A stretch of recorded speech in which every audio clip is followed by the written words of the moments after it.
Hi everybody. Today I'm here with my classmate Daryl Hallman, and we're coming to you from Parkland College here in Champaign, Illinois. In this video I'm going to be talking about replacing all the rear suspension components on my 1979 Firebird Formula. Daryl and I have been working on this for the past couple of weeks, and it's time to show you the finished product. Just a little background information. I bought this car from my brother in May of 2019. Except for normal wear and tear parts being replaced, it still has all the same parts it came with from the factory.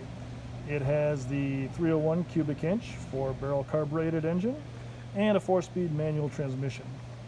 I'm currently rebuilding a 400 cubic inch 4-barrel engine from my 1970 Grand Prix, which I will stick into this car later this year. Now, I never got to drive a 79 Firebird or even ride in a brand new 0-mile 1979 Firebird. As I'm repairing and restoring this one, my goal is to get it back to brand new, off the assembly line, or maybe just a little bit better condition. I want to see what it was like to drive a brand new Firebird. Not just any Firebird though, I want to drive the highest performance version, or like I said, maybe just a little bit better version of what was available from Pontiac at that time. That said, the replacement parts we installed are not the highest performance aftermarket parts you could find because, number one, this is my daily driver, so I do want a combination of performance, comfort, and drivability. And number two, I don't really want to make any major modifications to this car. I don't want to have to do any cutting or welding or drilling any new holes. I want original equipment manufacturer reproduction parts that I can pretty much just bolt in. When I'm researching these parts, because of that, I don't enter the specs for this car as it is. I enter specs for the highest performance version of the 79 Firebird, which was the Trans Am with the 400 cubic inch 4-barrel engine, 4-speed transmission, and the WS6 suspension. This works out well because I am sticking the 400 4-barrel in the car, so it'll be spec'd out pretty much like a Trans Am was. The WS6 suspension is often touted as the best suspension package offered on any American car in 1979. It was even said to rival some of the suspensions of the high-end European sports cars. My car, unfortunately, did not come with the WS6 suspension. So let's take a closer look at some of the old parts that came out of the car. We're going to start with the leaf springs. You can see they're not in bad shape. The bushings are very old and worn though, as you can see. And I got these from Classic Industries. They're actually manufactured by Eaton-Detroit Spring, and that's one of the kind of frustrating things that I encountered as I was buying all these parts, is that even though these are manufactured by Eaton-Detroit Spring, even though Classic Industries buys these from Eaton-Detroit Spring, the exact same spring is cheaper to get through Classic Industries than it is to get through Eaton-Detroit directly. When you order the springs, that's what you get. You get the 2-leaf springs. So you need an installation kit to go with it. The installation kit I got from National Parts Depot.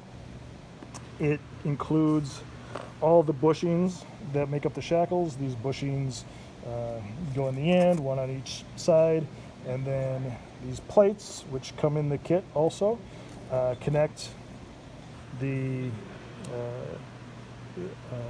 spring at one end, and then this other end attaches to the frame of the car. So you get the bushings. Again, these are the ones that came out of the car. Not horrible, but definitely 40 years old. You get the plates and you get these bolts. These are the bolts that go through here and go through there.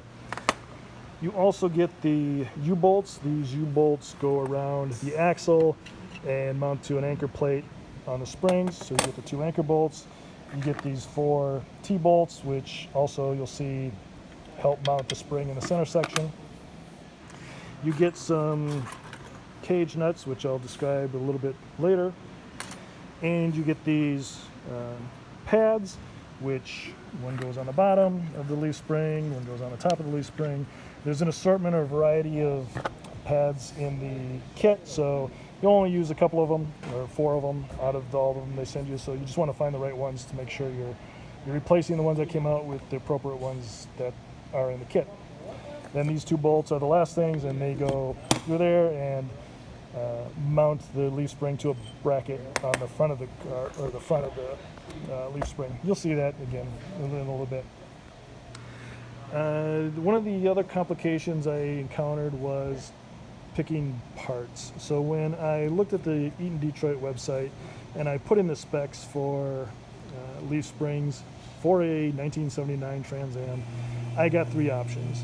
I got an option of 97-pound spring rate springs, an option of 126-pound spring rate, and I think it was a 154-pound spring rate. Now, my thinking, I just thought, well, the 97-pound spring rate, that must be for the stock Firebird. The 126-pound, that must be for the WS6 suspension, and the 154-pound spring rate, maybe those were if you wanted something more than was offered by Pontiac. So I went ahead and ordered the 124-pound or 126-pound spring rate leaf springs. Turns out, after I got the information from Pontiac Historic Services, got the spec sheets and the VIN decoding and everything from Pontiac Historic Services, that the springs offered on just the standard base Firebird had an 89-pound spring rate. So the whole point of this is it's important to know what you have on your vehicle before you go out and buy new parts. And I'm just hoping that 126-pound spring rate springs aren't too stiff. Also got a new sway bar.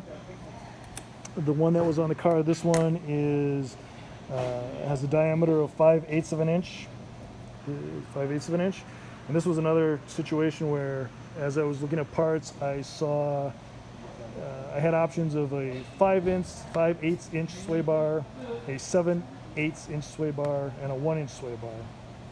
Again, I just kind of thought that, well, the 5/8 must have gone on the base Firebird, the 7/8 must have gone on the WS6, and the 1 inch, maybe that was if you wanted something a little bit more than Pontiac offered. So I got the 7/8 inch sway bar. Again, with the documentation from Pontiac Historic Services, I found that there was another option, a 6/8 inch sway bar, which is what the WS6 suspensions had. So again, I just hope this isn't, I didn't buy too much sway bar and make it too stiff. One of the things I still haven't figured out is these bushings, which hold the sway bar on. You can see that most all the bushings have this split in it, so you can get it onto the bar. Just place it over the bar, split it apart, place it over a bar. But these ones here that are on the bar don't have the split in them anywhere. I can't find the split, so I have no idea how they got these bushings onto the sway bar unless the split has just gone away over the years. But again, you can see that there's a big gap in here, and they're loose and they're 40 years old. The sway bar, this bushing goes over that, and then this bolts on to the car. This sway bar, or this bushing here, this goes on to the sway bar link, and then the end of this link mounts onto this bracket, and this bracket mounts onto the frame of the car. The sway bar kit, which is also from Classic Industries, came with bushings, links, and the new sway bar. The picture of the sway bar online, the links didn't look anything like these links, so I didn't know if they would work on my car without me having to do some cutting or drilling. So I went ahead and ordered a replacement pair of sway bar links from Firebird Central. Turns out that the links that came with the sway bar kit are the perfect links for that sway bar and will fit perfectly on the car, so I've got an extra pair of sway bar links. The last item is the shock absorbers. I'm replacing these original equipment shocks with KYB Excel-G shock absorbers. This was another area where the KYB shock absorbers I ended up getting from Eaton-Detroit Spring. So the whole thing is, the irony is the KYB shocks were cheapest at Eaton-Detroit Spring, and the Eaton-Detroit Springs were cheapest through Classic Industries. I don't know how to figure any of that out. So let's go back here and take a look at how everything installed.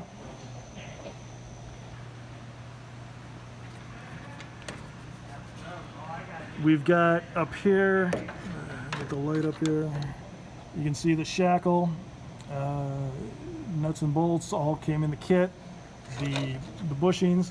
Now one thing, when you get the new bushings, you're kind of test fitting everything together, it may not seem like the new bushings are going to fit. It may seem like they're too small. It tends to, if you put the new bushings into the spring as it's sitting on your workbench, you're going to find out there's a lot of movement. They don't look like they fit, but they will fit. After you get everything torqued down to the right torque, they squish together and they become just the right size. Everything came apart really very easily. I didn't have to cut any bolts. I didn't have to heat up anything. A little bit of torque on everything, but everything came apart. No bolts broke, nothing snapped. Everything was good. So it came apart. I was very happy with how everything came apart. But you see how the rear of the leaf spring is attached to the frame of the car. We come down here. We get to the center of the spring. You've got this anchor plate. Let's see if I can hang this up somewhere. There we go. So you've got the anchor plate. The U-bolt goes up. You can maybe see it back there. Let's see. The U-bolt is right there, goes over the axle, comes down. You've got these two nuts holding that in. And then those T nuts that I showed you before, they fit up in here in the bracket and stick down through here. You got the bracket for the sway bar there. Everything bolts up into this anchor plate. So in essence, well, we'll talk about that in a minute. So coming up here to the front, you can see, oh, there goes my light. Let's turn that back on. All right, so the front of the leaf spring, you've got, let's see if I can get my camera up here. You've got the eye bolt, which goes through there, and the spring is held into this bracket. This bracket has 3 bolts, 1 bolt here, 1 bolt there, and 1 bolt up in there. And those 3 bolts are what holds the front of the leaf spring on. And these bolts thread into those cage nuts that came with the kit. Talk about those a little bit more. But that's what holds the leaf spring onto the front of the vehicle. Coming back here.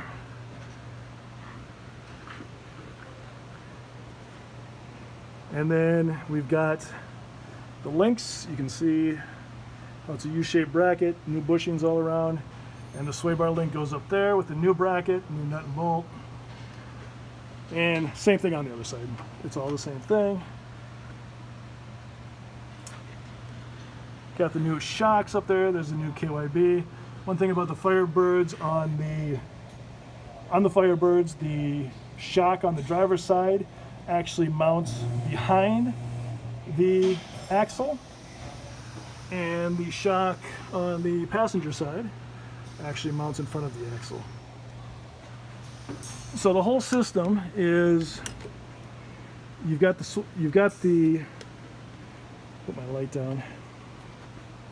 The rear axle is bolted onto the springs, and that's what holds the rear axle onto the car. Then the springs are bolted at one end to the frame with the shackles, and the other end at that front bracket that we saw before.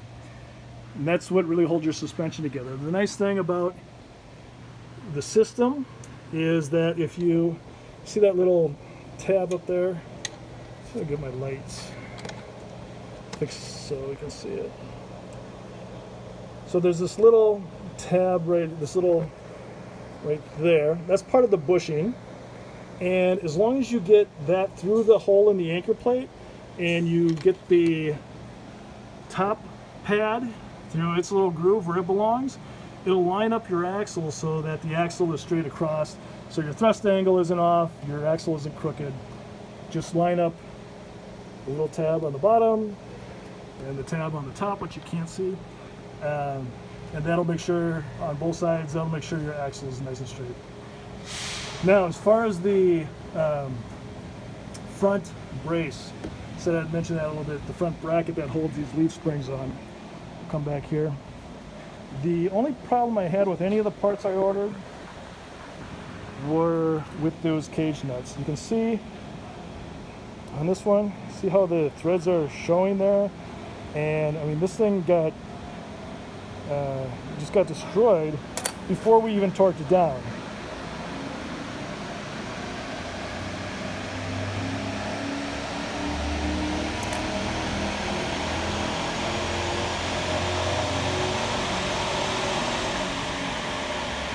Excuse the noise in the back. That's our chassis dyno that we have here at Parkland College. It's pretty cool. We can dyno test all of our cars. But you see all these cage nuts, every single one of them that came with the kit got destroyed even before we torqued it down. The torque on these, the torque spec on these is only 29 pound-feet, and these things were all destroyed before we got even close to that. So I don't know if I just got a bad batch, but I did have to go out and buy all new cage bolts or cage nuts to replace the ones in the kit. Like I said, the system went together pretty easy. The most difficult part was getting the torque, these things torqued to specification in some parts. The shackle had to be torqued to 50 pound-feet. It was a little tough getting a torque wrench up there. We had to use a open-end crow foot type attachment to our torque wrench to get it up there and to get it torqued. And then the front, this front eye bolt, let's see. This front eye bolt, which you can see goes up into there. Yeah, that one up there.